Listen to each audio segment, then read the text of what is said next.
गौरे तुवा माते दिदले अन्न तेने मम चित्त झाले प्रसन्न तरी तव देही किंचित पण सत्य असेल वद माते. तरी तुझी काय असणार आहे? तो मला अन्न दिलंस, पाणी दिलंस, मला भूक लागली होती, तहान लागली होती, त्याच्या एवढे करून मी समाधानी झालो, संतुष्ट झालोय.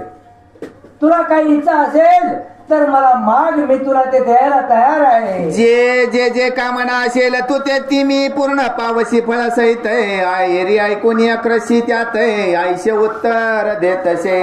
तुझी काय इच्छा असेल, तुझ्या मनात, तुझ्या अंतःकरणाच्या ठिकाणी जे भाव असेल, तुला जे अपेक्षा आहे ते प्रत्येक गोष्ट माग, ती इच्छा आज तुला पूर्ण करतो. असं ज्यावेळेस गोरक्षनाथ बोलले त्यावेळेस तो शेतकरी गोरक्षनाथाला काय बोलतो? म्हणे महाराज महे पाठी तुम्हीच हिंडता पिकेसाठी ते तुम्ही मोह धरून या पोटी माते काय द्याल. खरं किंवा सहज विचार करण्यासारखी गोष्ट आहे.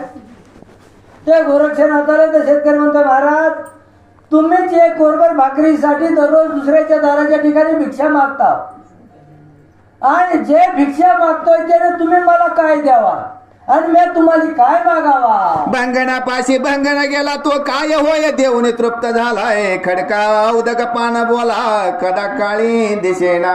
एखादा भिकाऱ्यापाशी भिकारी गेला त्याने काय द्यावा कुणाला? तशी तुमची अवस्था आहे. तुम्हीच भिक्षा मागता आणि तुम्ही मला द्यायला तयार आहे. खडकावर किती पाणी टाकलं तर ते खडक कोरडाच राहतो. तशी तुमची अवस्था.